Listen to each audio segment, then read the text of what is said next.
নমস্কার। অবসরের কথাবাসরের ৩৭তম পর্বে আপনাদের সবাইকে সাদর সম্ভাষণ, সাদর আহ্বান।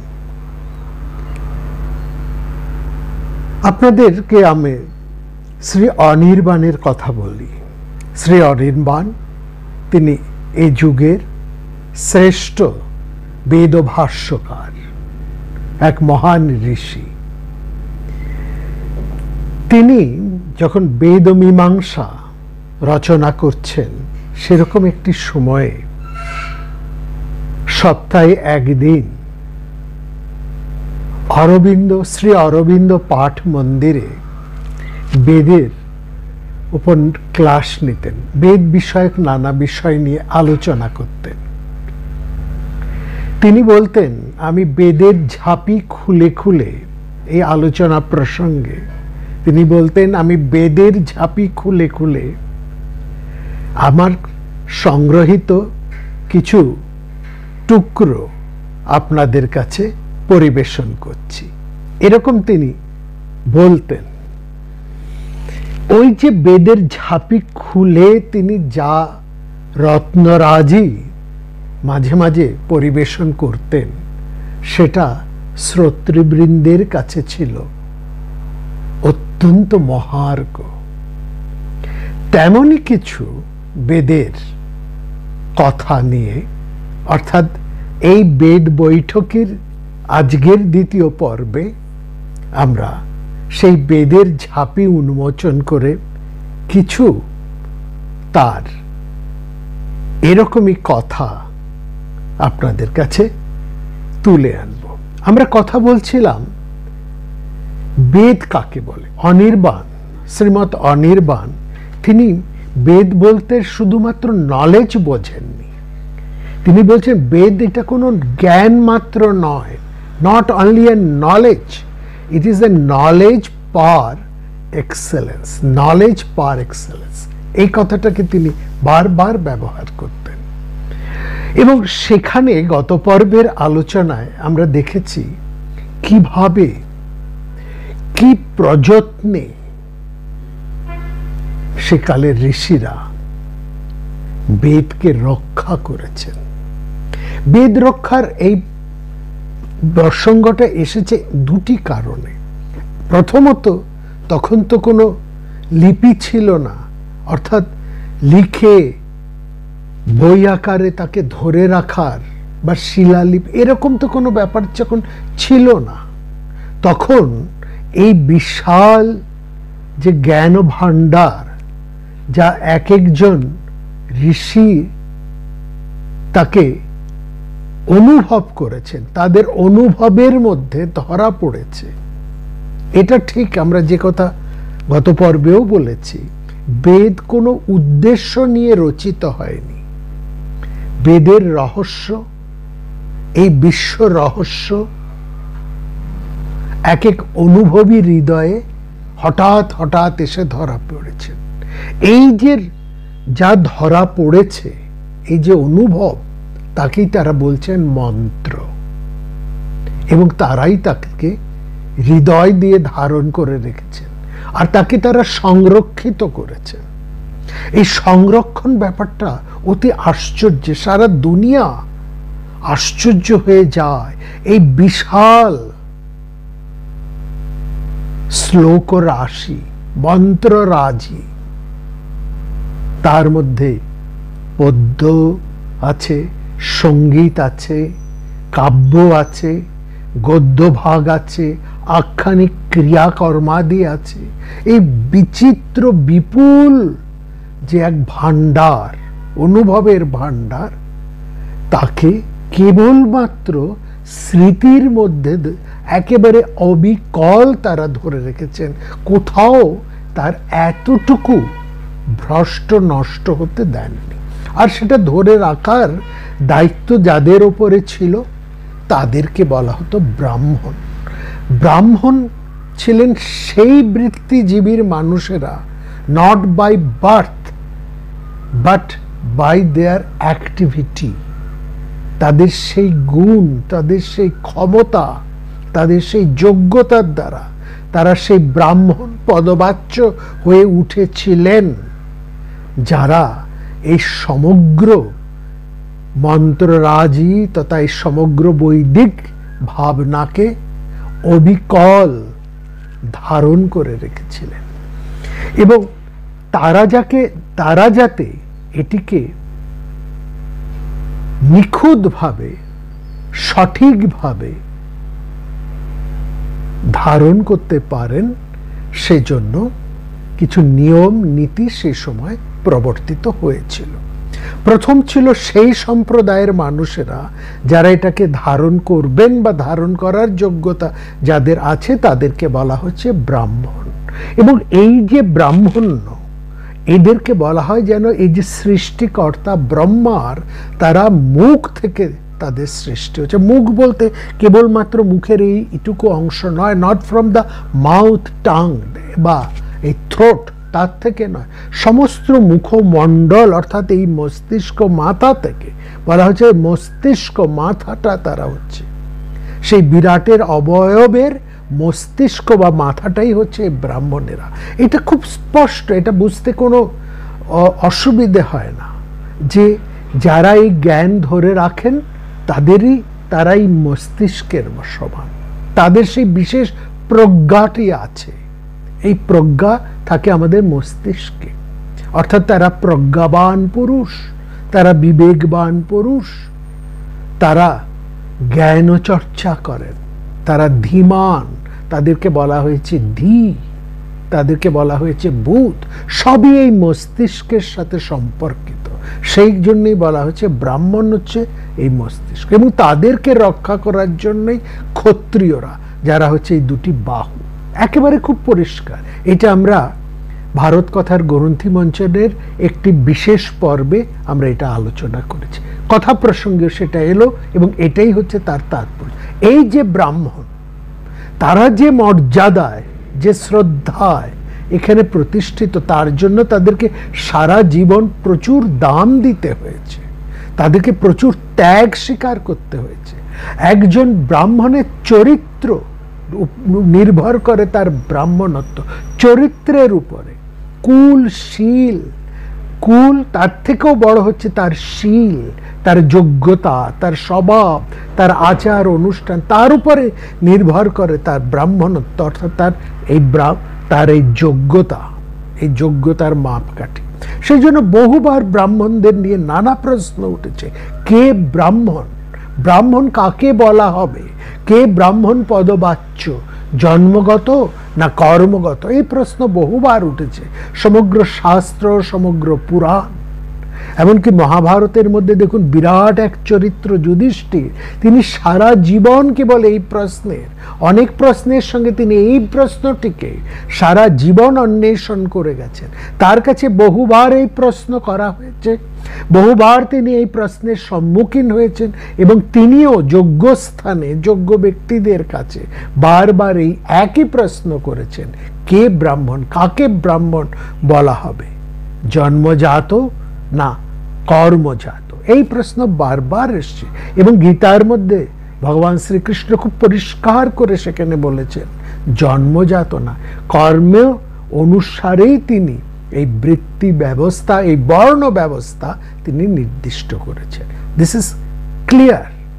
এবং সেখানে আমরা যেমন গত পর্বে দেখেছি একজন ব্রাহ্মণ, ব্রহ্ম হত্যা পাপ, তার কারণ কি সেটা আমরা জেনেছি। আমরা এও জেনেছি যে একটা বেদকে, সমগ্র বেদকে সে যদি ধারণ করতে না পারে তাহলে সে ব্রাহ্মণ নয়। অর্থাৎ ব্রাহ্মণের ডিউটিজ হচ্ছে অধ্যয়ন, অধ্যাপনা, যজন, যাজন, তপস্যা। এছাড়া ব্রাহ্মণকে আর কোনো কাজ করতে হয় না তার জীবন যাপনের জন্য। তার দায় দায়িত্ব প্রতিপালন সেটা রাষ্ট্রের, রাজার, সমাজের। তার কাজ শুধু এই জ্ঞানকে রক্ষা করা, এই জ্ঞানকে সবার মধ্যে ছড়িয়ে দেওয়া এবং নিজেকে সেই জ্ঞান রক্ষার উপযুক্ত হয়ে ওঠা। এখানে পাত্রের প্রসঙ্গ আসে। পাত্র ইজ সো ইম্পর্টেন্ট। জ্ঞানকে তুলনা করা হয়েছে দুধের সাথে। দুধ যে কোনো পাত্রে যেমন তেমন ভাবে রাখা যায় না, আমরা এটা জানি। দুধ পাত্র দোষে নষ্ট হয়ে যায়। এই পাত্র হচ্ছে ব্রাহ্মণ নিজে স্বয়ং। সুতরাং তার চরিত্র, তার শীল, এই নিয়ে বহু কথা সেখানে বলা হয়েছে। ত্যাগ, তিতিক্ষা, তপস্যা, বৈরাগ্য, লোভহীনতা, অসূয়াহীনতা, এই সমস্ত কিছুই, এবং পরিশ্রম করা, অনালস, এটা বহু বহু নানা রকম গুণের উৎকর্ষতা থাকলেই নানা পরীক্ষার মধ্যে দিয়েই তাকে সেই যোগ্যতা অর্জন করতে হয়। জীবনের ক্ষেত্রে বারবার তাকে পরীক্ষা দিতে হয়। এবং দারিদ্রতা তার কাছে ভূষণ। এটা সে অলোভ হবে, সে ক্ষমতার শীর্ষে থেকেও ক্ষমতার কেন্দ্রবিন্দুতে ক্ষমতার সাথে নিজেকে জড়িয়ে ফেলবে না। আমরা এটা দেখেছি সেই সময় রাজাদের, সম্রাটদের প্রধান উপদেষ্টা কিংবা মন্ত্রী পরিষদের প্রধানতম মন্ত্রী হিসেবে একজন ব্রাহ্মণ মনোনীত হতেন। তিনি রাজাকে মন্ত্রণা দিতেন, সমাজকে দিগদর্শন করাতেন, রাজার ইতি কর্তব্য তিনি নির্ধারণ করতেন, সঠিক পন্থা দেখাতেন। প্রয়োজনে তিনি সেই কাজে, এক্সিকিউটিভ কাজে পর্যন্ত নিজেকে ঝাঁপিয়ে পড়তেন, কিন্তু কখনোই তিনি ক্ষমতা লিপ্সু হতেন না। সিংহাসনে তিনি কোনোদিনই আহরণ করেননি। যোগ্য মানুষকে যোগ্য স্থানে বসানোর দায়িত্ব ছিল তার। তিনি রাজ নির্মাতা, রাজকর্তা, রাজা নন। এটা তো আমরা বহুবার দেখেছি। বিশ্বামিত্র, বশিষ্ঠ থেকে একেবারে কৌটিল্য পর্যন্ত এই ধারা সেখানে চলে এসেছে। তারা অযোগ্যকে সরিয়ে যোগ্য মানুষকে বসিয়েছেন, এবং যোগ্য মানুষকে যোগ্য কর্মে, যাতে সে সঠিকভাবে তার রাষ্ট্রকে পরিচালনা করতে পারে, দেশকে পরিচালনা করতে পারে, সঠিক সিদ্ধান্ত সঠিক সময় নিতে পারে, ইতি কর্তব্য তাতে সে যদি সঠিকভাবে নিতে পারে, সর্বক্ষেত্রে রাষ্ট্র, স্বরাষ্ট্র, অর্থনীতি, বাণিজ্য, সংস্কৃতি, ধর্ম, সর্বক্ষেত্রে, লোকজীবন, সমস্ত ক্ষেত্রে তাদের একটা বিরাট ভূমিকা। বাট কোথাও তারা ক্ষমতা লিপ্সু হবে না। এরকম ঘটনা ঘটেছে। চারিত্রিক মানুষ, তার সেখানে দোষ ঘটেছে, সেখানে একটা স্বার্থ এসেছে, তখন কিন্তু তাদেরকে ছেঁটে ফেলাও হয়েছে। এটাও আমরা দেখেছি। এই যেরকম কথা বলা হয়েছে ব্রাহ্মণের যে চরিত্র, সেই জন্য ওই চরিত্রের কথায় বলা হয়েছে ব্রাহ্মণ সুরাপান করবেন না। এই যে সুরাপান করবেন না, এই কথাটি তার তাৎপর্য অনেক গভীর।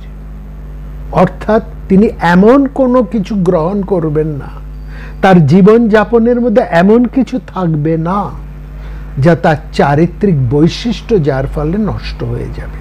সুরাপানের ফলে তার যে দৃঢ়তা, তার যে স্থৈর্য, তার যে যুক্তি, তার যে পাণ্ডিত্য, তার যে জ্ঞান, সেখান থেকে তিনি ভ্রষ্ট হয়ে যাবার সম্ভব।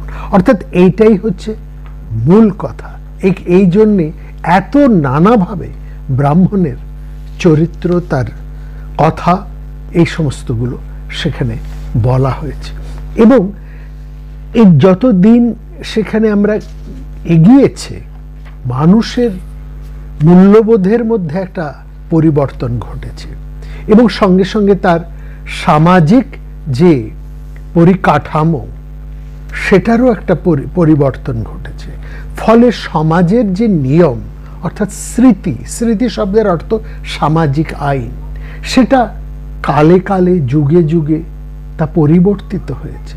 স্মৃতি কোনো অপরিবর্তনীয় একটা স্থাণু পদার্থ নয়। আমরা অন্তত 27 জন স্মৃতিকারের কথা পাই, মনুর থেকে আরম্ভ করে অতি আধুনিক সময় পর্যন্ত। আপনারা জানেন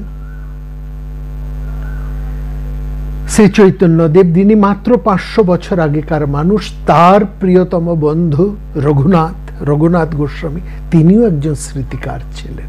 এই স্মৃতি বারবার এসেছে, বহু স্মৃতি রচিত হয়েছে, যুগের প্রয়োজনে, কালের প্রয়োজনে নতুন স্মৃতি লিখিত হয়েছে, নতুন স্মৃতিকাররা এসেছে, তারা স্মৃতিকে পরিবর্তন করেছে, অর্থাৎ অ্যামেন্ড হয়েছে বহুবার, এবং বহু স্মৃতিকার সেখানে এসেছে। কিন্তু বেদের ক্ষেত্রে আমরা একটা অপৌরুষত্বের কথা আমরা পাচ্ছি।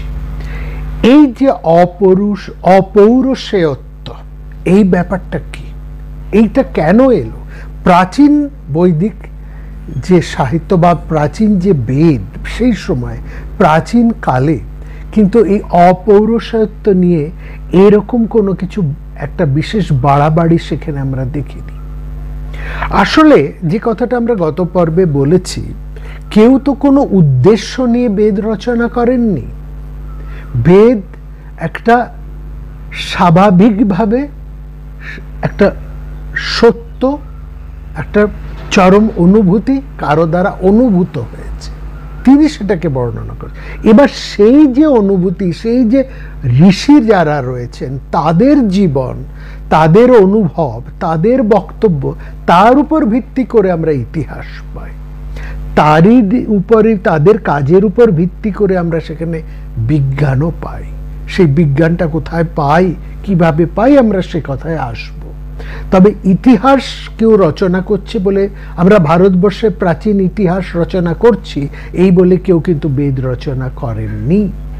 ঋষিদের জীবন যাপন, অনুভব, এইসব থেকে আমরা সেই সম্পর্কে একটা প্রাচীন ধারণা পাই।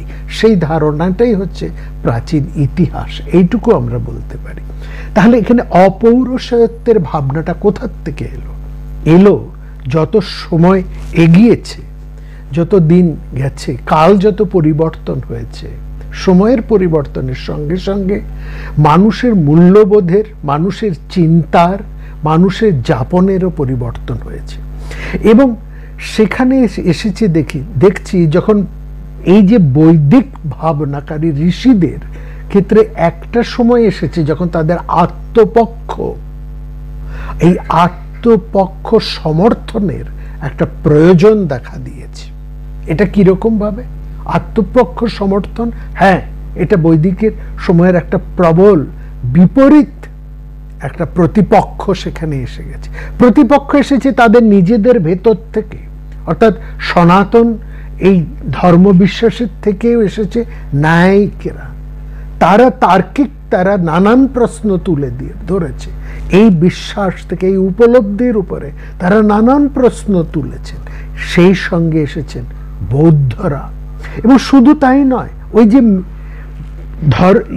বৈদিক ধারার মধ্যে যে মীমাংসকরা দু রকমের, পূর্ব মীমাংসা, উত্তর মীমাংসা। এই পূর্ব মীমাংসকরা তারা নানা প্রশ্ন তুলে ধরেছে। এই যে একটা প্রতিপক্ষ সৃষ্টি হয়েছে, বৌদ্ধ ধর্ম, তার্কিক পদ্ধতি, পূর্ব মীমাংসক, এদের থেকে এই সমগ্র বেদকে সুন্দরভাবে রক্ষা করার একটা প্রয়োজনীয়তা যখন দেখা দিয়েছে, তখনই এই প্রতিরোধের একটা প্রয়োজন এসছে। এবং তখনই অপৌরুষেয় তত্ত্বটা অনেক গভীরভাবে এসেছে। মূলত অপৌরুষেয় তত্ত্বের মূল কথাটা যদি আমরা দেখি, হ্যাঁ, এই মূল অপৌরুষেয় তত্ত্বের যে বা অপৌরুষেয়টা, সেটা দেখুন, যদি আমরা ঋগ্বেদকে দেখি, ঋগ্বেদ হচ্ছে ভারতবর্ষ কেন পৃথিবীর সবচাইতে পুরনো সাহিত্য। কারণ আজ পর্যন্ত তার আগে কোনো সাহিত্য ছিল কিনা, বা এরকম আর কোনো ভাষা গোষ্ঠী যাদের এরকম কোনো সাহিত্য কাব্য আছে কিনা, তার প্রমাণ পাওয়া যায়নি। অতএব আমরা বলতে পারি যে ঋগ্বেদ হচ্ছে সবচাইতে প্রাচীন সাহিত্য। সেই ঋগ্বেদের মধ্যে আমরা কিন্তু যে কথাগুলো পাই, সেখানে আমরা পাচ্ছি মন্ত্রকৃত, সেখানে আমরা পাচ্ছি মন্ত্রকৃতাং, হ্যাঁ, সেখানে আমরা পাচ্ছি ইয়ত্র ধীরা মনসা বাচমক্রত, অর্থাৎ ঋষিরা মন্ত্রের কর্তা, এরকম কথা সেখানে এসছে। এখানে প্রশ্ন হচ্ছে, এই যে মন্ত্রকর্তা ঋষিরা বলছেন, তার অর্থ কি? তার অর্থ এইখান থেকে আমাদেরকে বুঝতে পাচ্ছি যে অপৌরুষেয় শব্দের প্রকৃত অর্থটাকে আমাদের একটু প্রথমে বুঝতে হবে। এটা ঠিক প্রাচীন সময়ে ঋষিরা মন্ত্রকর্তা এই কথাটা বলা হয়েছে, সেই সঙ্গে সঙ্গে অপৌরুষের কথাও সেখানে এসেছে, কিন্তু অপৌরুষেয় নিয়ে যে বিশেষ জোরটা সেটা এসছে অনেক পরে। সেটা কোন সময় আমরা বলেছি, যখন সেখানে নৈয়ায়িক ন্যায় তার্কিকেরা এসেছে, যখন সেখানে পূর্ব মীমাংসকেরা এসছে, যখন সেখানে বৌদ্ধরা এসেছে, অর্থাৎ একটা আত্মপক্ষ সমর্থনের প্রবল প্রয়োজনীয়তা দেখা দিয়েছে বৈদিকদের মধ্যে। আমরা এই অপৌরুষীয় শব্দের অর্থটা যদি দেখি তাহলে আমরা ব্যাপারটা খানিকটা আন্দাজ বুঝতে পারবো। অপৌরুষীয় শব্দের অর্থ হচ্ছে অপৃথক যত্ন নিবর্ত, অপৃথক যত্ন নিবর্ত, নিরুক্তকার এই কথা বলেছে। অপৃথক মানে কোনো আলাদা করে যেখানে কোনো রকম যত্ন বা প্রয়াস নেবার প্রয়োজন হয় না। ব্যাপারটা একটু বুঝিয়ে বলি।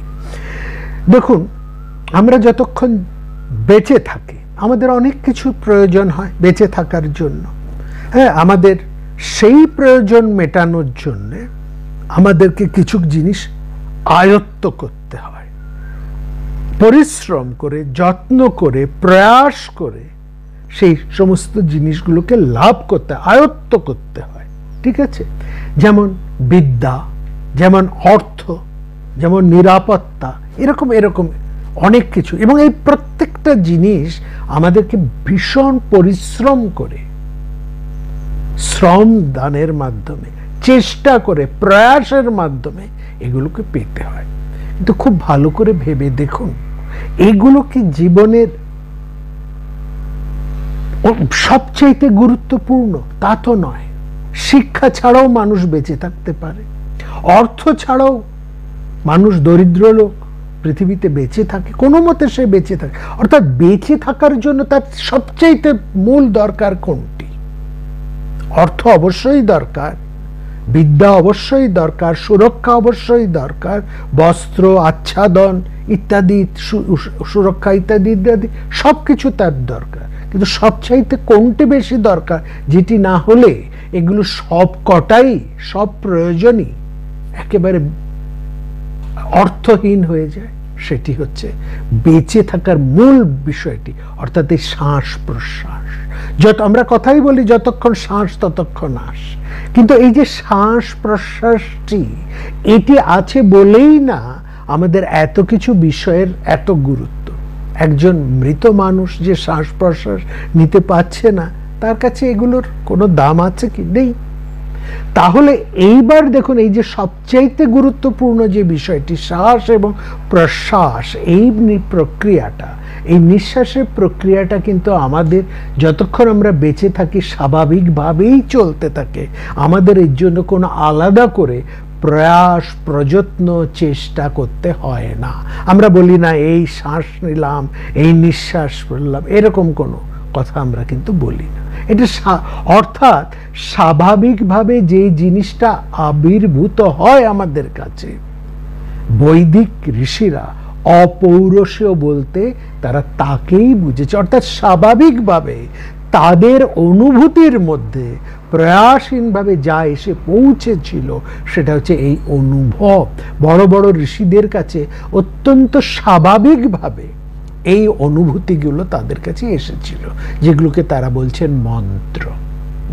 এবং এই কথার সমর্থন আপনারা পাবেন বৃহদারণ্যক উপনিষদের মধ্যে। বৃহদারণ্যক উপনিষদের চতুর্থ অধ্যায়ের চতুর্থ বল্লীর পঞ্চম অধ্যায়ের মধ্যে আপনারা পাবেন। সেখানে কি বলা হচ্ছে? অশ্ব মহত ভূতস্য নিঃশীতম এতদ যদ ঋগ যজুর্বেদ সামবেদ অথর্ব আঙ্গিরসঃ। এই হচ্ছে, এই যে ঋগ্বেদ, যজুর্বেদ, সামবেদ, অথর্ববেদ, এই সবই হচ্ছে সেই মহতের, সেই পরমেশ্বরের নিঃশ্বাসত এতম, সেই সবই হচ্ছে সেই পরমেশ্বরের নিঃশ্বাস। স্বাভাবিকভাবেই সেই জ্ঞান, সেই প্রজ্ঞান, সেই ঋষিদের কাছে তাদের অনুভবের মধ্যে তা এসেছিল। সায়নাচার্য এ খুব চমৎকার করে ব্যাখ্যা করেছে, যস্য নিঃশ্বাসিতং বেদ স বেদ অখিলং জগৎ নির্মমে তমহং বন্দে বিদ্যা তীর্থ মহেশ্বর। এই হচ্ছে মোটামুটি মন্ত্র দর্শন, এই হচ্ছে মোটামুটি সেই অপৌরসের মূল ভাবনা। এইখানে এই যা স্বাভাবিকভাবে এসছে সেটাকেই বলা হচ্ছে অপৌরসীয়, এবং এই অপৌরসীয় ভাবনাটা পরবর্তীকালে আর অনেকটা গুরুত্বপূর্ণ বা অন্য অর্থে ব্যবহৃত হয়ে গেল যখন আমরা আগেই বলেছি যে বৈদিক ঋষিদের একটা আত্মপক্ষ সমর্থনের প্রয়োজনীয়তা এসেছে। তখন তারা বলেছেন এটা কারো দ্বারা নির্মাতা নয়, কারো দ্বারা নির্মিত নয়, কারো দ্বারা এটা রচিত নয়, এটি হচ্ছে তাদের অনুভব, এবং এটি কোনো মানুষের জন্য নয়, দ্বারা নয়। হ্যাঁ, অর্থাৎ এটা হচ্ছে অপৌরস, কোনো পুরুষের দ্বারা নির্মাণ। কিন্তু অপৌরসীয় শব্দের প্রকৃত অর্থ কি সেটা আমরা জানলাম, এবং এটি পরবর্তীকালে কোন অর্থে কেন ব্যবহৃত হয়েছে সেটিও আমরা আমাদের এই বেদের ঝাঁপি থেকে জানতে পারলাম। যে কথাটা নিয়ে আমরা আলোচনা করছিলাম গত পর্বে, শুক্ল এবং কৃষ্ণ, যজুর্বেদ, আমরা তো দেখলাম কিভাবে বেদকে ব্যাসদেব বিভাগ করলেন চারটি বেদ, কিভাবে তাকে কাদের হাতে দায়িত্ব দিলেন, তারা কিভাবে শিষ্য প্রশিষ্যর মধ্যে দিয়ে ধরে রাখবেন, এবং এই ধরে রাখবেন কারা, তাদের কি যোগ্যতা, কি গুণাবলী ইত্যাদি আমরা দেখলাম, এবং তাদের সম্পর্কে যা কিছু বক্তব্য বলা হয়েছে সেটাও আমরা কিছু জানতে পারলাম।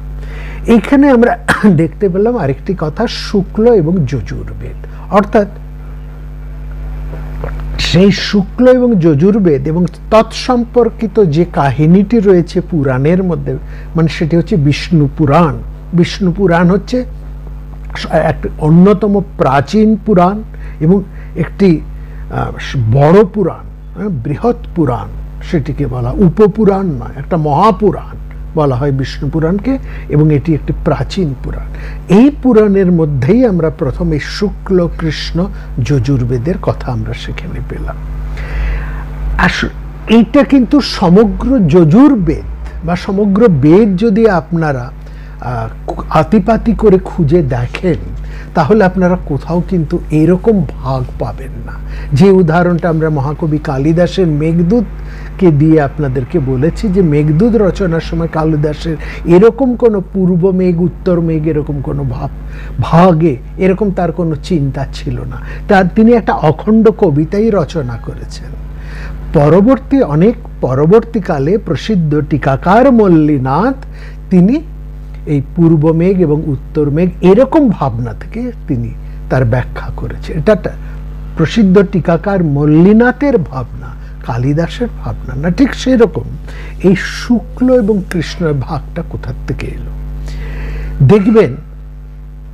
আমরা এই যে শুক্ল এবং কৃষ্ণ, এই প্রথমে এই কথাগুলোর একটা অর্থ আমরা দেখি। আমরা বেদের মধ্যে আসলে শুক্ল কৃষ্ণ এরকম ভাগ পাই না। আমরা যেটা দেখি যে এই যে বেদের মধ্যে আমরা যে সমস্ত আচার্যদের নাম পাই সেখানে তিত্তিরি নামে এক আচার্যের কথা পাই। তার নাম অনুসারে তার সেই শাখা বা সেই বেদের সেই শাখার নামকরণ হয়েছে। পাণিনি এইটাকে খুব তার সূত্রের মধ্যে দিয়ে খুব পরিষ্কার করে বুঝিয়ে বলেছেন। পাণিনির সূত্র যদি আমরা দেখি এইটা আমাদের কাছে খুব স্পষ্ট হবে। তিনি কি বলছেন তেন প্রক্তম, তার দ্বারা বলা হয়েছে। প্রক্তম মানে বলা হয়েছে, হ্যাঁ, মানে তার দ্বারা প্রচারিত হয়েছে, তার দ্বারা বলা হয়েছে। যেমন কাঠ, হ্যাঁ, কঠ তিনি যেটা বলেছেন তার বলা যে শাখা সেটা হচ্ছে কাঠক শাখা। সেরকম তিত্তিরি, আচার্য তিত্তিরি যেটা বলেছেন সেটা হচ্ছে তিত্তিরি শাখা। হ্যাঁ, তিত্তিরীণা প্রক্তম তৈত্তরীয়কম, তিত্তিরীণা প্রক্তম তৈত্তরীয়কম, একেবারে আচার্য তিত্তিরি যা বলেছেন সেটা তৈত্তরীয় বলে প্রচারিত হয়েছে বা মান্যতা লাভ করেছে। সেরকম এই অর্থে এইটা দাঁড়াচ্ছে তৈত্তরীয় শাখার যজুর্বেদ, যার আচার্য হচ্ছেন তিত্তিরি, তার দ্বারা প্রোক্ত যে শাখা সেটা হচ্ছে এই তৈত্তরীয় শাখার যজুর্বেদ।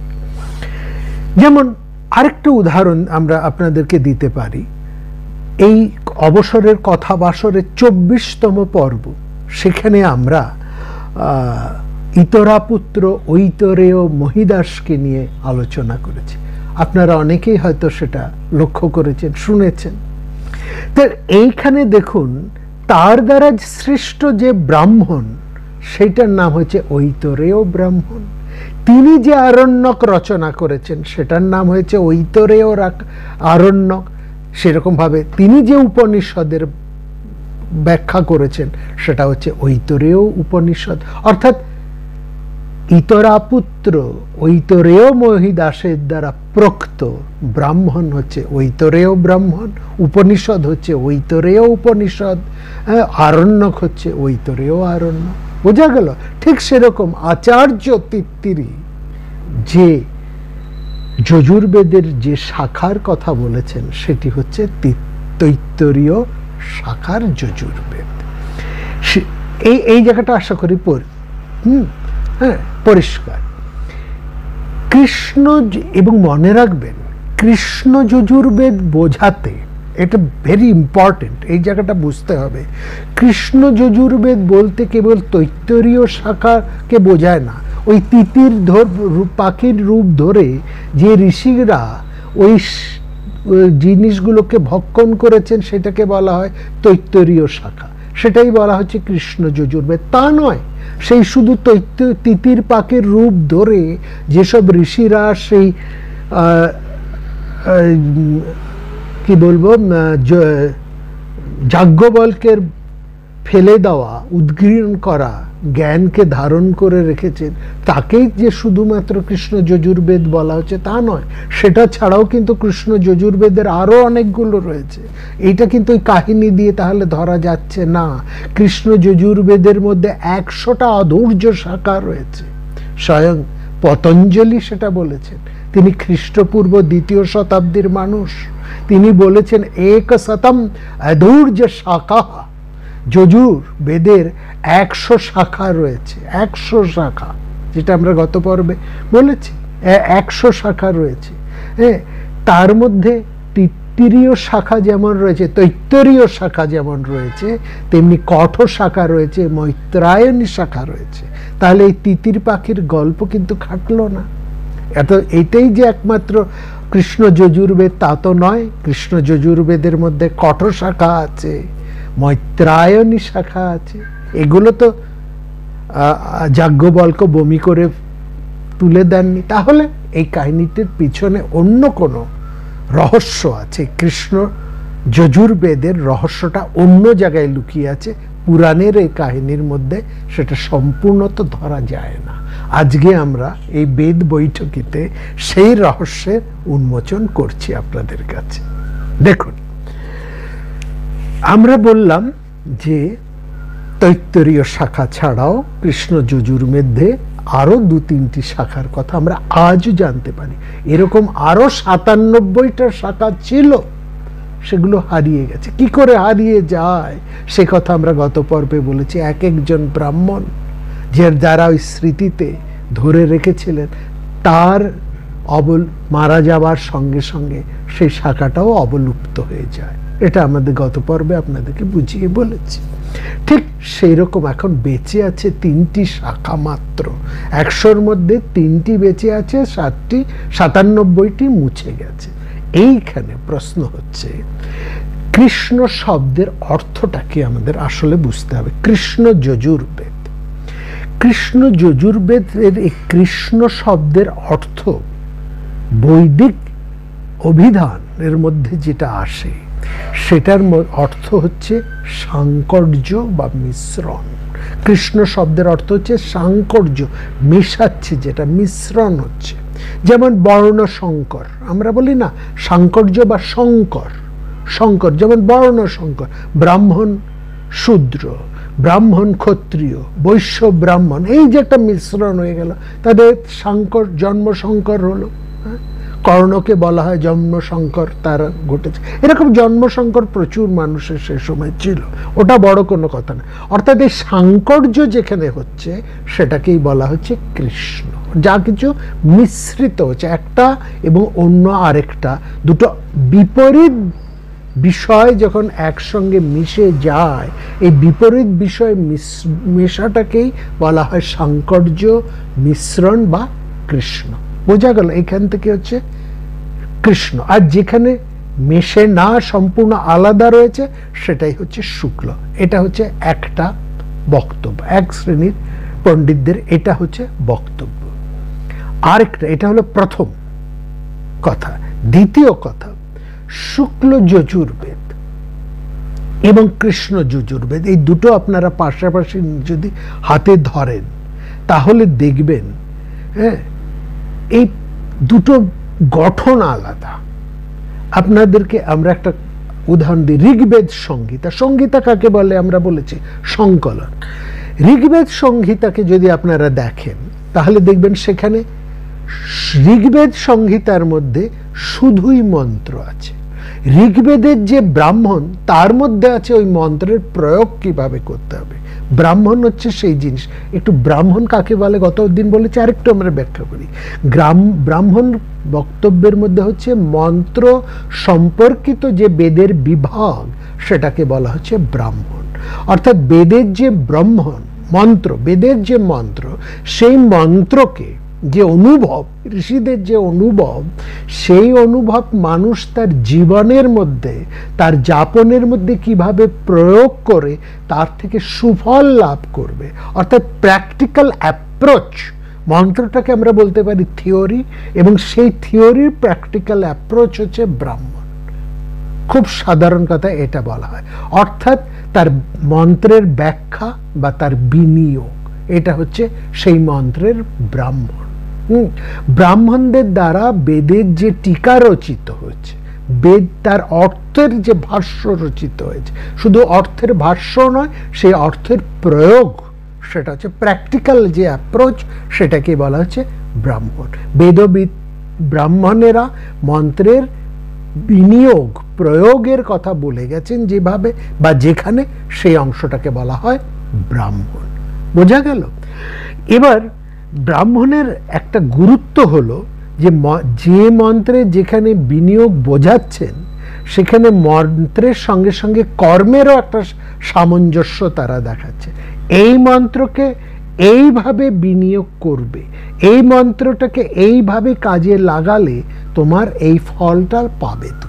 তুমি যদি কোনো ফলের উদ্দেশ্যে এই মন্ত্রকে প্রয়োগ করতে চাও, তাহলে তোমাকে এইভাবে তার প্রয়োগ করতে হবে।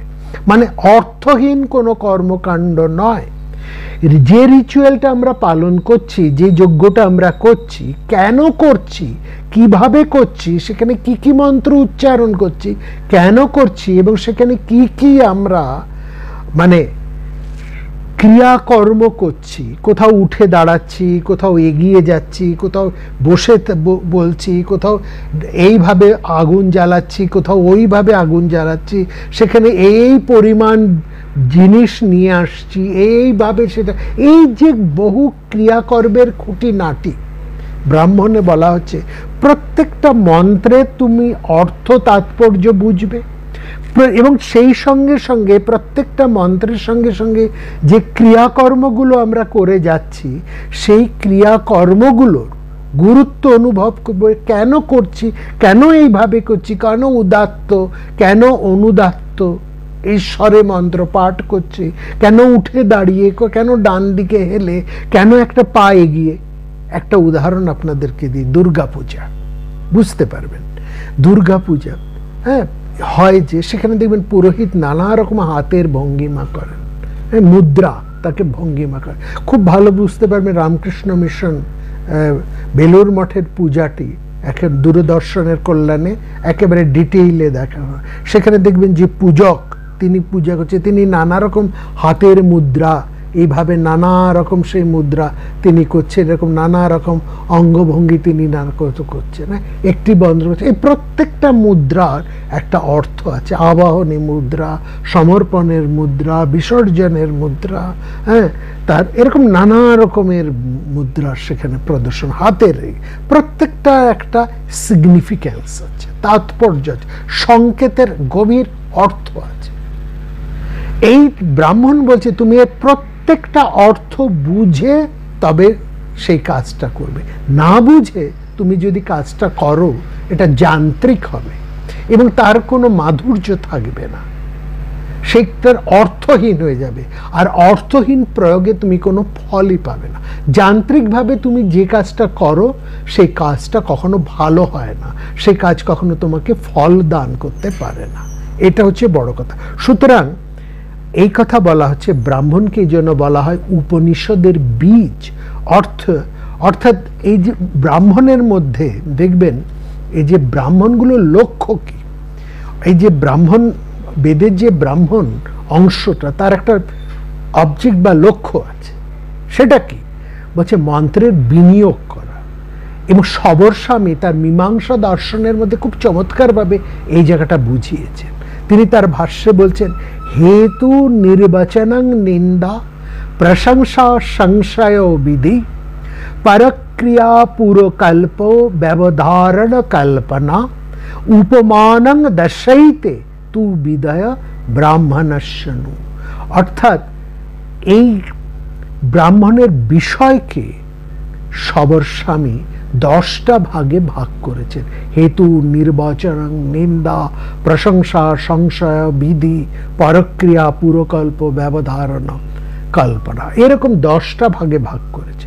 তার মধ্যে একটি হচ্ছে হেতু, পুরোটা নিয়ে আমরা আজকে আলোচনা করছি না, পরে কখনো সময় হলে এই বিষয় নিয়ে ব্রাহ্মণের এই লক্ষ্য ধরে আমরা তা ব্রাহ্মণের একটি এই 10 লক্ষণের একটি প্রধান লক্ষণ হচ্ছে হেতু। হেতু মানে কারণ, তার মানে একটা যে কাজ তোমাকে করতে বলা হয়েছে সেই কাজটা করার পেছনে একটা কারণ আছে, কি কারণে তুমি সেই কাজটা করছো, কেন করছো, এই যে কার্যকারণের ভাব এটা আমরা ব্রাহ্মণের মধ্যে দেখা পাই। হ্যাঁ, এরপরে নির্বাচন ইত্যাদি ইত্যাদি আছে, আমরা পরে আসবো। সেই যে অর্থাৎ কারণটা তোমাকে তাৎপর্যটা তোমাকে জানবে, এই যে মুহূর্তে তাৎপর্য নিহিতার্থ জানার গুরুত্বটা এসে গেল ব্রাহ্মণের মধ্যে। ব্রাহ্মণ খুব পরিষ্কার করে বলছে প্রত্যেকটা মন্ত্রের প্রত্যেকটা ক্রিয়ার, এই মন্ত্রের যা যা ক্রিয়াকর্ম প্রত্যেকটা যাজ্ঞিক ক্রিয়ার তাৎপর্য না বুঝে বাপু কর্ম করো না, তাতে ফল তো পাবেই না, উল্টে বিপত্তি হয়ে যেতে পারে। এই যে তাৎপর্য নির্ধারণ, তাৎপর্য অনুভব, তাৎপর্য বিশ্লেষণ, এটাই তো উপনিষদের বক্তব্য। উপনিষদ তো সেই মন্ত্রের, বেদমন্ত্রের তাৎপর্যই বিশ্লেষণ করছে। তাহলে আমরা বলেছি ব্রাহ্মণ হচ্ছে উপনিষদের বীজ। কেবল উপনিষদের বীজ নয়, ব্রাহ্মণ ভালো করে লক্ষ্য করবেন, ব্রাহ্মণ হচ্ছে আমাদের পরবর্তীকালে এই যে আমরা নাটক, অভিনয়, বিভিন্ন শিল্প, তারও বীজ। এইখান থেকে এই যে যাজ্ঞিক যারা যজ্ঞ করছেন তারা যে সমস্ত অঙ্গভঙ্গিগুলো করছেন, যেভাবে তারা উচ্চারণ করছেন, কখনো জোরে জোরে, কখনো আস্তে আস্তে, গলার স্বরকে নানাভাবে পরিবর্তন করে, এই জায়গাটা বিশদ করে লক্ষ্য করেছেন ভরত মুনি। তিনি নাট্যশাস্ত্রের বা নাটকের মূল উপাদান এই ব্রাহ্মণ থেকে গ্রহণ করে। সুতরাং ব্রাহ্মণ হচ্ছে আমাদের অনেক কিছুর বীজ, অনেক ভাবনার বীজ এই ব্রাহ্মণের মধ্যে নিহিতার্থ রয়েছে। তো যাই হোক, এই ব্রাহ্মণের কথা আমরা বলছি। ওই যে শুক্ল এবং কৃষ্ণ কথা আমরা বলছি তো যজুর্বেদের মধ্যে, তো সেখানে খুব এই যে বলা হচ্ছে সেখানে এই যে কর্মক্রিয়া বলছেন না। আচ্ছা, পরের আরেকটা কথা বলিনি, তার মানে শুক্ল কৃষ্ণের ব্যাপারটা বুঝতে সুবিধা হবে। কর্ম, এই যে কর্ম, কর্ম আবার 3 ধরনের আছে, আপনারা অনেকেই হয়তো জানেন। কর্মটা হচ্ছে, একটা হচ্ছে নিত্যকর্ম, হ্যাঁ, একটা হচ্ছে কাম্যকর্ম, এবং আরেকটা হচ্ছে নৈমিত্তিক কর্ম। নিত্যকর্ম কি? নিত্য শব্দটা খেয়াল করবেন, নিত্য শব্দের আবিধানিক অর্থ রোজ বলে না, প্রতিদিন নয়। নিত্য শব্দের অর্থ হচ্ছে মাস্ট, যেটা করতেই হবে, সেটাকে বলা হচ্ছে নিত্য। নিত্য শব্দের অর্থ হচ্ছে বাধ্যতামূলক, যা তোমাকে প্রতিদিন করতেই হবে, না করলে দোষ হবে। এই দোষটাকে বলছে প্রত্যবায়, অর্থাৎ দোষ হবে। যেমন একটা উদাহরণ, একজন স্টুডেন্ট, তাকে রোজ পড়াশুনো করতেই হবে, না করলে দোষ হবে। হ্যাঁ, সেটা বেদের যুগে বলা হচ্ছে যে যার উপনয়ন হয়েছে তাকে প্রতি দুবেলা সন্ধ্যা বন্দনা করতেই হবে, এটা তার নিত্যকর্ম। যেমন আরেকটা উদাহরণ আমরা দিই বৈদিক সময় থেকে, আহিতাগ্নি ব্রাহ্মণ। আহিতাগ্নি ব্রাহ্মণ, তাদের কাজ ছিল অগ্নি রক্ষা করা, অগ্নি রক্ষা করা। বেদের যুগে যারা আহিতাগ্নি ব্রাহ্মণ ছিল তারা প্রতিদিন অগ্নির উপাসনা করতেন। এই ভাবনাটা কোথার থেকে এসছেন? অনেক প্রাচীন ভাবনা। তখন তো এই দেশলাই বা লাইটার ছিল না, চট করে আগুন জ্বালিয়ে দেওয়া যায় না। এই আহিতাগ্নি ব্রাহ্মণ, তাদের কাজ ছিল এই অগ্নি রক্ষা করা। এর একটা আচার মানে এখনো আমাদের যে ধর্মীয় অনুষ্ঠান কিংবা সামাজিক অনুষ্ঠানের মধ্যে আপনারা দেখতে পাবেন। এই যে দুর্গাপূজা আরম্ভের আগে দেখবেন একটা প্রদীপ জ্বালানো হয়। হ্যাঁ, সেই প্রদীপের আলো থেকেই তারপর সমস্ত আগুন নিয়ে প্রতিদিনের যা কিছু অগ্নিক্রিয়া, সেই প্রদীপ থেকে, আগুন থেকে সেটা নেওয়া হয়। তার থেকে যা কিছু কর্ম সব ওখান থেকে, হোম মানে পূজা পাঠ, আরতি, হোম, সব কিছু আগুন যেখানেই দরকার ওই জায়গার থেকে সেটা নেওয়া হয়। এই প্রথমে একটা প্রদীপ জ্বালানো হয়। সেই প্রদীপটা যত দিন পর্যন্ত এই দুর্গাপূজা হবে, এই 3-4 দিন ধরে, এই প্রতিদিন বা 7 দিনের যে অনুষ্ঠান, কোথাও 7 দিনের, কোথাও 15 দিনের, কোথাও এই মানে 3-4 দিনের, এরকম যেখানে যেরকম পুজোর ক্রিয়াটা চলবে সেরকম সব পূজা, দুর্গাপূজা কেন, সব পুজোর ক্ষেত্রে ওই একটা হাঁড়ির মধ্যে, একটা পাতিলের মধ্যে সেই প্রদীপটাকে রাখা হয়, তার মাথায় একটা সরা দিয়ে ঢাকা দেওয়া হয় যাতে ওই প্রদীপটা না নিভে যায়। আপনাদের বাড়িতে যে আমাদের যে সমস্ত সামাজিক অনুষ্ঠান হয়, বিবাহ, অন্নপ্রাশন, উপনয়ন, যে সবগুলো হয়, তাতেও দেখবেন ওই রকম একটা প্রদীপ জ্বালানো হয়। এবং ওই বিবাহের ক্ষেত্রে ওই সেই প্রদীপটা জ্বালানো হলো। হ্যাঁ, এবং একজন দায়িত্ববান কোনো মহিলা, তিনি সেই প্রদীপটির দায়িত্বে থাকেন, প্রদীপটা যাতে নিভে না যায়, মাঝে মাঝে তিনি সেটাকে উস্কে দেন, প্রয়োজন একটু তেল দেন। এই আহিতাগ্নি ব্রাহ্মণ, তাদেরও এটা কাজ ছিল। সকাল সন্ধ্যায় সেই তার আগুনটাকে উস্কে, একটু কাঠ দিয়ে এটাকে আবার উস্কে দিতেন, আবার সেখানে মন্ত্রপাঠ ইত্যাদি হলে আগুনটাকে আবার একটু চেপে রাখতেন যাতে নিভে না যায়। অর্থাৎ দুবেলা একবার উস্কে দেওয়া, তারপরে আবার কাজ মন্ত্র ইত্যাদি পাঠ টাঠ করে সেটাকে আবার একটুখানি চেপে রাখা। এবং গৃহস্থের সমস্ত কর্ম ওই আগুন থেকে নিয়ে করা হবে। যত সংস্কার, জন্ম থেকে মৃত্যু পর্যন্ত সব সংস্কারের প্রতিদিনের যে অগ্নির ব্যবহার প্রয়োজন, সেটা ওই অগ্নির থেকে নেওয়া হবে।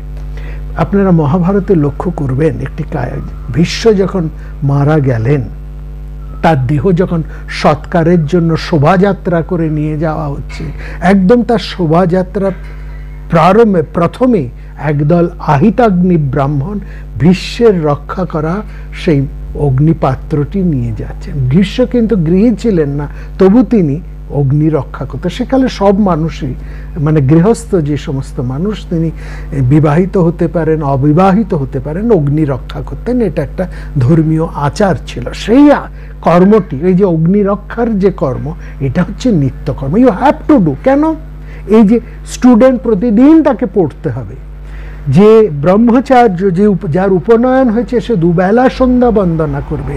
যিনি আহিতাগ্নি ব্রাহ্মণ, তিনি প্রতিদিন অগ্নি রক্ষা করবেন। কেন? না করলে ওটা নষ্ট হয়ে যাবে, আগুন নিভে যাবে। যে পড়াশুনো, সে যদি রোজ মন দিয়ে পড়াশুনো না করে, তার পড়াশুনোর ক্ষতি হবে। যিনি ব্রহ্মচারী, তিনি যদি প্রতিদিন সন্ধ্যা বন্দনা না করেন, তার ক্রিয়ার একটা ছেদ পড়বে।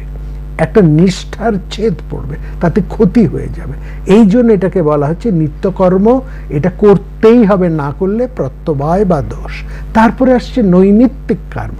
নৈমিত্ত মানে নিমিত্ত অর্থাৎ কারণ থেকে যে কর্মগুলো করতে হয়। যেমন ধরুন একজনের বাবা মারা গেলেন, তাহলে তাকে সেই পিতৃশ্রাদ্ধ করতে হবে।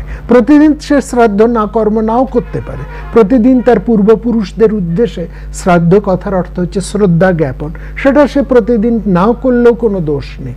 কিন্তু এমন একটা বিশেষ কোনো ঘটনা, তার পিতা মাতা বা এরকম গুরুস্থানীয় কেউ যদি মারা যান এবং তিনি যদি সেই শ্রাদ্ধ কর্মের নির্ধারিত উপযুক্ত মানুষ হন, তাহলে তাকে সেই কাজটি করতে হবে, না করলে তার প্রত্যবায় বা দোষ। তারপরে আসছে কাম্যকর্ম। কাম্য শব্দটা হচ্ছে কামনা থেকে। কামনা মানে এটা আমি চাই, কামনা মানে চাই। সুতরাং তুমি যে জিনিসটা চাও সেইটা পেতে হলে যে কাজ, সে কাজটা তোমাকে করতে হবে, সেটা হচ্ছে তোমার কাম্যকর্ম। সেটা প্রতিদিন করবে কি করবে না, সেটা তুমি কিভাবে করবে, দ্যাট ডিপেন্ডস অন ইউ। কাম্যকর্মের কোনো প্রত্যাবায়ের বলেনি, না করলে দোষ এটাও বলা হয়নি, কারণ এটা তোমার স্বার্থ, তুমি করলে ফল পাবে, না করলে পাবে না, সোজা কথা, সিম্পল। এই জন্য এর কোনো প্রত্যাবায় ইত্যাদি এ সমস্ত কিছু বলা হয়নি। কিন্তু নিত্যকর্ম এবং নৈমিত্তিক কর্মের মধ্যে প্রত্যাবায়ের একটা জোর দিয়ে বলেছে, you have to do it, তোমাকে এটা করতেই হবে, বাধ্যতামূলকভাবে এই কাজটি করতে হবে। এই যে কাজ, তাহলে আমরা দেখছি কিছু কাজ আছে প্রতিদিন করতে হবে, বা কোনো একটি কাজ নৈমিত্তিক কাজ মাঝে মাঝে এরকম কারণ ঘটে যায়, এই ধরনের একটা কাজ আছে। আরেকটা কাজ, সেটা কখনো সখনো আমার ইচ্ছে অনুসারে আমি সেটা করতে পারি, কখনো সখনো আমার ইচ্ছে অনুসারে সেটাকে আমি করতে হবে, সেটা আমি করতে চাই। তাহলে এই যে দুটো কাজের ভাগ বসে গেল, এই দু ধরনের কাজ করবার দু ধরনের মানুষও চলে এলো। যারা নিত্যকর্ম বা নৈমিত্তিক কর্ম যারা করান, তারা হচ্ছেন মোটামুটি পুরোহিত। আর যারা নৈমিত্তিক কর্ম করান, তাদের মানে কাম্যকর্ম যারা করান, অর্থাৎ যজ্ঞকর্ম, বিশেষ কোনো উদ্দেশ্যে যে একটা কিছু পাবার জন্য যে যজ্ঞকর্ম যেগুলো করছি, অর্থাৎ মূল বড় বড় যেসব আমরা যজ্ঞ করছি, তারা যেগুলো করান তাদেরকে বলা হচ্ছে ঋত্বিক। This is the difference between পুরোহিত অ্যান্ড ঋত্বিক। অর্থাৎ আগেকার দিনে, এখন এই এটা চলে গেছে, ধারাটা খুব আগেকার দিনে একটা ছিল মানে হাউস ফিজিশিয়ান। ছোটোখাটো কোনো অসুখ হলে আমরা হাউস ফিজিশিয়ানের কাছে যেতাম, বড় কিছু হলে তখন একজন স্পেশালিস্টের কাছে, ওই হাউস ফিজিশিয়ানের সাজেশন অনুসারে আমরা যেতাম। হ্যাঁ, তাহলে এই পুরোহিত হচ্ছে অনেকটা আমাদের হাউস ফিজিশিয়ান, আর ওই স্পেশালাইজেশন এরা হচ্ছেন ঋত্বিক। এই ঋত্বিকও হচ্ছে আবার চার ধরনের, চারটি বেদের চার ধরনের ঋত্বিক সেখানে রয়েছেন। হ্যাঁ, যেমন এই চারটি ধরনের বেদের যেমন চারটি আলাদা অংশ, ঋগ্বেদ তার হচ্ছে মন্ত্রভাগ, যজুর্বেদ তার হচ্ছে কর্মভাগ, হ্যাঁ, সামবেদ সঙ্গীতের ভাগ, হ্যাঁ, আর এইরকম এই তিনজন ব্রাহ্মণ, অর্থাৎ এইখানে যে ঋত্বিক যারা রয়েছেন, এরা এই চারজন বেদের সাথে না আলাদা আলাদাভাবে যুক্ত রয়েছেন, তাদের আলাদা আলাদা নামও রয়েছে। যেমন heart specialist, ear specialist, eye specialist, kidney specialist, এরকম আলাদা আলাদা তাদের নাম রয়েছেন। সেরকম সামবেদের যিনি ঋত্বিক, সামবেদ নিয়ে যিনি কাজ করেন, তার নাম হচ্ছে উদ্গাতা। যজুর্বেদ সংক্রান্ত কাজ যিনি করেন বা যার এই দায়িত্ব থাকে, তার নাম হচ্ছে অধূর্য। বোঝা গেল? আর এই ঋগ্বেদের কাজ হচ্ছেন হোতা, ঋগ্বেদ যিনি করছেন তার পুরোহিত, তার নাম হচ্ছে, বা ঋত্বিক যিনি ঋগ্বেদ সংক্রান্ত যার কাজ, তাকে বলা হয় হোতা। সামবেদের ঋত্বিককে বলা হয় উদ্গাতা। যজুর্বেদ দায়িত্ব যিনি থাকেন তার নাম অধূর্য। আর এদের ওপর যিনি এই তিন বিভাগের যিনি অধ্যক্ষ, যিনি এই তিন বিভাগকে নজরে রাখেন, সকলের কাজ তিনি তত্ত্বাবধান করেন, সুপারভাইজ করেন, অর্থাৎ কোনো কিছু ত্রুটি হলে, কোনো কিছু শোধনের প্রয়োজন নেই, কোনো কিছু ভুল হলে এবং সেই ভুলটাকে যিনি শোধন করেন, অর্থাৎ সংশোধন করে দেন, তাকে বলা হয় ব্রহ্মা। তিনি আসলে তিনটি বেদের বেদবিদ, তিনি তিনটি বেদেরই জ্ঞানী, তিনটি বেদেরই তার উপরে দখল রয়েছে। ঋগ্বেদের দখল রয়েছে হোতাদের, সামবেদের দখল রয়েছে উদ্গাতার, যজুর্বেদের দখল রয়েছে অধূর্যর। আর তিনটি বেদের উপর যার নিরঙ্কুশ আধিপত্য রয়েছে তিনি হচ্ছেন ব্রহ্মা। তিনি এই তিন পুরোহিতের উপরে কাজ করেন, লক্ষ্য রাখেন এবং তাদের যা কিছু কাজ সেটা ভুল ভাল যদি কিছু হয় সেটাকে তিনি সংশোধন করে দেন। এবার এই ব্যাপারটা মোটামুটি বোঝা গেল। এবার একটু ব্যাক করুন ব্রাহ্মণের অংশ। ব্রাহ্মণ কি? ব্রাহ্মণের ক্ষেত্রে আমরা বলে দিয়েছি যে ওই মন্ত্রের যে যেমন সামবেদ বেদের মধ্যে যে মন্ত্র আছে সেই সামবেদের মন্ত্র কিভাবে প্রয়োগ হবে সেই প্রয়োগের কথা বলা আছে সামবেদের ব্রাহ্মণের মধ্যে। একই রকম ভাবে যজুর্বেদের যে মন্ত্র সেই মন্ত্র কিভাবে প্রয়োগ করা হবে, কিভাবে তার বিনিয়োগ করা হবে সেটা বলা আছে যজুর্বেদের ব্রাহ্মণের মধ্যে। এরকম ভাবে অথর্ববেদ মধ্যেও তার সামবেদ, যজুর্বেদ, ঋগ্বেদ, অথর্ববেদ সব বেদেরই মন্ত্রভাগও রয়েছে এবং সেই মন্ত্রভাগ কিভাবে ব্যবহৃত হবে, বিনিয়োগ করা হবে, প্রয়োগ করা হবে তার কথা বলা হয়েছে ব্রাহ্মণের মধ্যে। এবার আপনারা যদি একটু এই বেদের মন্ত্রভাগ অর্থাৎ সংহিতা ভাগ, মন্ত্রভাগকে বলা হয় সংহিতা, যেখানে মন্ত্রগুলোকে সংকলন করা হয়েছে আর যেখানে যে কাজগুলো করা হবে কি বিনিয়োগ উপায়গুলো যেখানে বলা আছে সেটা হচ্ছে ব্রাহ্মণ। একটা বেদের চারটে ভাগ আছে, সংহিতা ভাগ, ব্রাহ্মক ভাগ, তার আরণ্যক ভাগ এবং তার উপনিষদ ভাগ। আমরা আরণ্যক এবং উপনিষদ নিয়ে পরে আসব। আপাতত আমরা সংহিতা বা মন্ত্রভাগ এবং ব্রাহ্মণ ভাগ সম্পর্কে একটা ধারণা রয়েছে। ঋগ্বেদের যত সংহিতা, ঋগ্বেদ যেমন সাকল সংহিতা, আশ্বলায়ন সংহিতা, সাংখ্যায়ন সংহিতা, বাষ্কল সংহিতা রয়েছে, সেরকম তার আলাদা আলাদা আবার ব্রাহ্মণ রয়েছে। ঐতরেয় ব্রাহ্মণ, কৌশিকী ব্রাহ্মণ, সাংখ্যায়ন ব্রাহ্মণ আলাদা রয়েছে। সামবেদের দুটো ধারা এখন আমরা পাই, একটা কৌমুথী ধারা আর একটা জৈমিনীয় ধারা। তার আবার কৌমুথী ধারার ব্রাহ্মণগুলো হচ্ছে পঞ্চবিংশ, ষড়বিংশ, সামবিধান, দেবতাধ্যায়, সংহিতোপনিষদ, আর্ষেয়, বংশ, ছান্দোগ্য, এইগুলো সব হচ্ছে ওই কৌমুথী যে সংহিতা তার ব্রাহ্মণ। আবার সামবেদের আরেকটি সংহিতা মন্ত্রভাগ সেটা হচ্ছে জৈমিনীয়, তার আবার দুটো ব্রাহ্মণ আছে, একটা হচ্ছে জৈমিনীয় ব্রাহ্মণ আর একটা হচ্ছে জৈমিনীয় আর্ষেয় ব্রাহ্মণ। সেরকম অথর্ববেদের দুটো ভাগ আমরা পাই, একটা হচ্ছে শৌনকীয় অথর্ববেদের সংহিতা বা পৈপ্পলাদ সংহিতা। এই দুটো ক্ষেত্রে অথর্ববেদের মন্ত্রভাগগুলো রয়েছে। আর ব্রাহ্মণের অংশগুলো মন্ত্র কিভাবে ব্যবহৃত হবে সেই কথাগুলো বলা রয়েছে অথর্ববেদের গোপদ ব্রাহ্মণের মধ্যে। কিন্তু যজুর্বেদের মধ্যে যদি আসেন তাহলে মজাটা দেখতে পাবেন। যজুর্বেদের এখন মোটামুটি চারটে, 100টার মধ্যে থেকে মোটামুটি 3 বা 4টে আমরা সংহিতা বা শাখা পাই। কি কি? তৈত্তরীয় শাখা যেটা আমরা বলেছি, মৈত্রায়নী শাখা, কাঠক শাখা এবং কপিষ্ঠল কাঠ শাখা। এইগুলো এই লক্ষ্য করবেন এই প্রত্যেকটা সংহিতার ব্রাহ্মণগুলো হচ্ছে সে সংহিতা ইটসেলফ, অর্থাৎ প্রত্যেকটাই হচ্ছে তৈত্তরীয় যে সংহিতা তার মধ্যেই ব্রাহ্মণের কথা বলা আছে। অর্থাৎ ভালো করে লক্ষ্য করুন, তৈত্তরীয় সংহিতার মধ্যে থাকার কথা শুধু মন্ত্রটা। সংহিতার অংশেরগুলোর মধ্যে যেমন ঋগ্বেদের যে সংহিতাগুলো সাকল, আশ্বালায়ন, সাংখ্যায়ন, বাষ্কল, কিংবা সামবেদের কৌমুথী বা জৈমিনীয় বা অথর্ববেদের শৌনকীয় পৈপ্পলাদ, এর মধ্যে শুধু মন্ত্রগুলো রয়েছে। তাদের ব্রাহ্মণগুলো সম্পূর্ণ আলাদা আলাদা জায়গায় রয়েছে। ঋগ্বেদের ব্রাহ্মণগুলো ঐতরেয়র মধ্যে রয়েছে বা কৌশিকী ব্রাহ্মণের মধ্যে বা সাংখ্যায়ন ব্রাহ্মণের মধ্যে রয়েছে। সামবেদের যেমন কথা বললাম সেখানে আর্ষেয়, ছান্দোগ্য এই সমস্ত ব্রাহ্মণের মধ্যে রয়েছে। জৈমিনীয়র মধ্যে জৈমিনীয় ব্রাহ্মণের মধ্যে রয়েছে। অথর্ববেদের মধ্যে গোপত ব্রাহ্মণের মধ্যে রয়েছে। কৃষ্ণ যজুর্বেদের যে অংশটা অর্থাৎ তৈত্তরীয় যে সংহিতা তার মধ্যেই কিন্তু ব্রাহ্মণটাও ঢুকে আছে।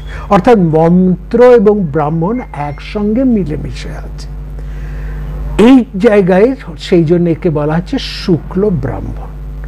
কিন্তু তাহলে তা থাকতেই পারে, একটা বইয়ের মধ্যে ব্রাহ্মণও থাকতে পারে, মন্ত্রও থাকতে পারে, আর সেই মন্ত্রের কিভাবে প্রয়োগ করা হবে সেটাও থাকতে পারে। তাতে অসুবিধে কি? অসুবিধেটা দাঁড়ালো এইখানে, যখন সেটার ব্যবহার আরম্ভ হলো, যখন তার প্র্যাকটিসটা, প্র্যাকটিক্যাল অ্যাপ্রোচটা কাজে লাগতে গেল, যোগ্য ক্রিয়া যখন আরম্ভ হলো, তখনই এই প্রবলেমটা দেখা দিল। একটা উদাহরণ দিই, বুঝতে পারবেন। আজকাল হয়তো যেসব বিবাহ টিবাহ হয়, সেখানে যেভাবে বিবাহ হয়, যেভাবে মন্ত্র পাঠ করে, খুব কম ব্রাহ্মণ পাওয়া যায় বা কম অনুষ্ঠান পাওয়া যায় যেখানে শুদ্ধ উচ্চারণে সঠিকভাবে ক্রিয়ায় মধ্যে দিয়ে বিবাহ হচ্ছে। বিবাহের নামে অনেক কিছু হয়, সেখানে নাটক যাত্রা পর্যন্ত হয়, গান বাজনা হয়, কিন্তু সঠিক ক্রিয়া পদ্ধতিটা কতটুকু হয় এইটার নিয়ে একটা প্রশ্ন থেকেই যায়। আমরা এরকম কিছু দেখেছি, এবং যারা প্রাচীন মানুষ তাদের অভিজ্ঞতায় আছে যে এই যে পুরোহিত বিয়ের সময় আসে না, কন্যা পক্ষের পুরোহিত থাকে, পাত্রপক্ষের পুরোহিত। একটু যারা প্রাচীন মানুষ তারা এদের স্মরণে থাকবে, তাদের অভিজ্ঞতা এটা বলবে যে পাত্রপক্ষের পুরোহিতের যেন একটু বেশি গুমর থাকে, একটু অহংকার থাকে। পাত্রপক্ষের তিনি আসলে মূল বিবাহটাকে পরিচালনা করবেন, দায় দায়িত্ব পাত্রীপক্ষের ওই সম্প্রদান পর্যন্ত, তারপরে কিছু থাকে না। সুতরাং পাত্রপক্ষের একটা হামবড়া ভাব সেখানে অনেক সময় থাকে। এইটা যেমন থাকে, এবং এই তাদের এই হামবড়া ভাব কিভাবে নষ্ট হয়, ভেঙে যায়, সেটাও আমরা দেখেছি। যখন পাত্রীপক্ষের যদি ব্রাহ্মণ, তিনিও যদি সেরকম যোগ্য ব্রাহ্মণ, কারণ আজকে তিনি হয়তো কোনো পাত্রীপক্ষের হয়েছেন, অন্য কোনো বিবাহে তিনি পাত্রপক্ষের, ব্রাহ্মণ তো কখনো পাত্রীপক্ষের কখনো পাত্রপক্ষের হন। অর্থাৎ পাত্রপক্ষের এবং পাত্রীপক্ষের এই ব্রাহ্মণ দুজনেই যদি একেবারে শ্রেষ্ঠ হন, অভিজ্ঞ হন, তিনি যদি নিয়ম কানুন ভালো জানেন, তাহলে যে অন্য এক পক্ষ, পাত্র কিংবা পাত্রীপক্ষ যদি কোনো ভুল করেন, অপর পক্ষ কিন্তু তাকে ছেড়ে দেয় না। এবং সেখানে আমরা এরকমও দেখেছি, দুই ব্রাহ্মণের মধ্যে এমন তর্ক জুড়ে গেছে যে বিবাহ অনুষ্ঠানই প্রায় পণ্ড হয়ে যায়। তখন দেখেছি অনেক অভিজ্ঞ মানুষ, সেকালে অনেক অভিজ্ঞ মানুষ থাকতেন, তারা হয়তো ব্রাহ্মণ নাও হতে পারেন, হয়তো তারা বিবাহ ইত্যাদি অনুষ্ঠান করেন না, কিন্তু তারা বিবাহের নিয়ম নীতি, আচার অনুষ্ঠান, মন্ত্রের প্রয়োগ সব তারা খুব নিখুঁতভাবে জানতেন এবং খুব যথার্থভাবে জানতেন এবং তাৎপর্য সহ জানতেন। এই তাৎপর্য, এটা সহ্য হতে, অর্থাৎ প্রয়োগটা কেন করা উচিত, কেন করা উচিত না, কোনটা করলে ভুল, কোনটা করা যেতে পারে, এই ধরনের জ্ঞান, কাণ্ডজ্ঞান, বুদ্ধি, বিচক্ষণতা, বিশ্লেষণ ক্ষমতা, এবং তার সঙ্গে কাণ্ডজ্ঞান প্রখর থাকতো। এরকম কিছু ব্রাহ্মণদের থাকতো, উপস্থিত যারা থাকতেন বিবাহে, এসে বসতেন সেই বিয়ের আসরে, তাদের মধ্যেও অনেকের থাকতো। যখন এরকম তর্ক বেঁধে যেত, তখন তারা কিন্তু ওই জায়গায় বসে উপস্থিত হয়ে তারা প্রতিবিধান দিতেন। প্রতিবিধান অর্থাৎ এই সংকর্য থেকে কি করে তোমরা মুক্তি পাবে, মিশ্রণ থেকে কিভাবে মুক্তি, যে ঝামেলাটা তৈরি হয়েছে, গোলমালটা, গোলযোগটা হয়েছে, তার থেকে কি করে, এটার কাজই হচ্ছে সেই যজ্ঞের ব্রহ্মার কাজ। যে ব্রহ্মার কথা আমরা বলেছি, চারজন ঋক্ষিতের মধ্যে প্রধান যে ব্রহ্মা, তিনি এরকম কোনো সংশোধন করে দিতেন, কোনো ব্যতিক্রম, কোনো ভুল, কোনো ত্রুটি হলে তিনি যেমন সংশোধন, অর্থাৎ বিবাহ ক্ষেত্রেও এরকম সেখানে সংশোধন করে দেবার মানুষ আসে। এইখানে এই কৃষ্ণ যজুর্বেদের ক্ষেত্রে প্রবলেমটা হলো কোথায়? দেখলাম যে আমরা একজন প্রায়োগিক ব্রাহ্মণ, তিনি ঋগ্বেদের ব্যাপারটাও জানেন, তিনি ধরা যাক কৃষ্ণ যজুর্বেদের ব্যাপারটাও জানেন। একজন যজমান যজ্ঞ করবেন, তিনি ঋত্বিকদেরকে আহ্বান করে এসেছেন। একজন ঋত্বিক, তিনি ব্রাহ্মণের, ঐতরেয় ব্রাহ্মণের অভিজ্ঞ, আরেকজন তৈত্তরীয় ব্রাহ্মণের অভিজ্ঞ। এবার তৈত্তরীয় ব্রাহ্মণের যিনি অভিজ্ঞ, যার যোগ্য পরিচালনা করার কথা, তিনি যে পথে করতে যাবেন, বাদ সেদে দাঁড়ালেন ওই ঋগ্বেদ ব্রাহ্মণের, ঐত্তরীয় ব্রাহ্মণের যিনি জানেন, তিনি বলছেন এটা তো হবে না, এখানে ঋগ্বেদে এরকম বলা আছে, আর এ বলবে আমি মানবো কেন, এটা তো যজুর্বেদে এরকম বলা আছে। ফলে একটা মিসআন্ডারস্ট্যান্ডিং, একটা প্রবলেম হতে পারে। এটা হতে পারে যিনি কৃষ্ণ যজুর্বেদের ব্রাহ্মণ, তিনি ঋগ্বেদের অংশটা জানেন না, যিনি ঋগ্বেদের তিনি কৃষ্ণ যজুর্বেদের জানেন না, অথচ দুজনেই ক্রিয়াবান করেন, কিন্তু দুজনের মধ্যে একটা পার্থক্য এসেছে, ফলে সেখানে একটা বিরোধ হতে পারে। এই বিরোধটা নিরসন করার জন্যই সেকালে শ্রেষ্ঠতম এক মনীষী যাজ্ঞবল্ক্য, যাকে বলা হয় বাজসনেয় যাজ্ঞবল্ক্য, বাজসন ঋষির পুত্র বাজসনেয় যাজ্ঞবল্ক্য, তিনি এটাকে সংস্কার করে দিলেন। তিনি কি করলেন, তার যে সংহিতা বাজ, সেই সংহিতার নাম হচ্ছে বাজসনেয় সংহিতা। যাজ্ঞবল্ক্য যে সংহিতাটি যজুর্বেদের যে সংহিতার অংশটাকে সে নির্ধারণ করলেন, আলাদা করলেন, সেটাকে বলা হয় বাজসনেয় যজুর্বেদ। এবং সেই যজুর্বেদের থেকে মিশ্রণটাকে আলাদা করে দিয়ে তিনি ব্রাহ্মণ্য অংশটা সংহিতা থেকে সম্পূর্ণ আলাদা করে দিয়ে তিনি সেটাকে নিয়ে নিলেন শতপথ ব্রাহ্মণের মধ্যে। এই শতপথ ব্রাহ্মণ ইজ এ ভেরি ইম্পর্টেন্ট ব্রাহ্মণ অংশ। কান্য এবং মাধ্যন্দিন, এই যে আলাদা করলেন, মিশ্রণ থেকে আলাদা করে দিলেন, সেই জন্য এটাকে বলা হচ্ছে শুক্ল, অর্থাৎ যেখানে একটা আলো এনে তিনি ফেললেন, শুক্ল ভাগটা তিনি করলেন। এইখান থেকে এই কৃষ্ণ যজুর্বেদ এবং শুক্ল যজুর্বেদের ধারণা। কৃষ্ণ যজুর্বেদ বলতে আদতে কিন্তু যজুর্বেদের মধ্যে কৃষ্ণ শুক্ল বলে কিছু নেই, হ্যাঁ আছে ওই শাখাগুলো মাত্র। যেখানে কৃষ্ণ যজুর্বেদ বলে যেগুলোকে আমরা আলাদা করছি, তার মধ্যে একটা ব্রাহ্মণ এবং মন্ত্রের, অর্থাৎ ব্রাহ্মণ এবং মন্ত্রের একটা খিচুড়ি, একটা মিশেল সংহিতার মধ্যেই পাওয়া যায়। আর যেটা শুক্ল, সেখানে কিন্তু প্রয়োগ এবং মন্ত্র সম্পূর্ণ আলাদা রয়েছে। কৃষ্ণর যজুর্বেদের মধ্যে মন্ত্র এবং মন্ত্রের প্রয়োগ একসাথে মিশ্রিত হয়ে আছে, সেই জন্য এটাকে সাংকর্য বা মিশ্রিত বা শঙ্কর বা কৃষ্ণ যজুর্বেদ বলা হয়। আর যাজ্ঞবল্ক্য এসে যেটাকে আলাদা করলেন, দুটোকে ভাগ করে দিলেন, সংহিতার অংশ এবং ব্রাহ্মণের অংশ, শতপথ ব্রাহ্মণের মধ্যে ব্রাহ্মণের অংশটাকে তিনি নিয়ে এলেন, সেটাকে বলা হচ্ছে শুক্ল। কৃষ্ণত্ব থেকে, মিশ্রণ থেকে আলাদা করে দেওয়া শুক্ল টেনে দেওয়া, এই হচ্ছে মূল শুক্ল এবং কৃষ্ণ যজুর্বেদের মূল ইতিহাস, মূল কারণ। সেখানে তিতির পাখি বা অন্য এই সমস্ত কোনো কাহিনী নেই, এগুলো পুরাণকারেরা বুঝিয়েছেন ব্যাপারটাকে ইন্টারেস্টিং করে বোঝাবার জন্য। আসল তাৎপর্য হলো এটি, মিশ্রণকে আলাদা করে দেওয়া। শুধু কি এটাই? যাজ্ঞবল্ক্য কি কেবলমাত্র মন্ত্র বিভাগ আর তার প্রয়োগটাকে আলাদা করে দিলেন? না, তিনি আরো কিছু করলেন। কি করলেন যার জন্য তারটা শুক্লতর হয়ে উঠল, সেই কথা এবং অন্যান্য আরো কিছু এই বেদ সংক্রান্ত যে সমস্ত মহার্ঘ টুকরো রয়েছে, টুকরো টাকরা, তা আমরা আগামী পর্বে উন্মোচন করব আমাদের তৃতীয় বেদ বৈঠকিতে, বেদের এই ঝাঁপি থেকে। ভালো থাকবেন সবাই, দেখা হবে আগামী পর্বে।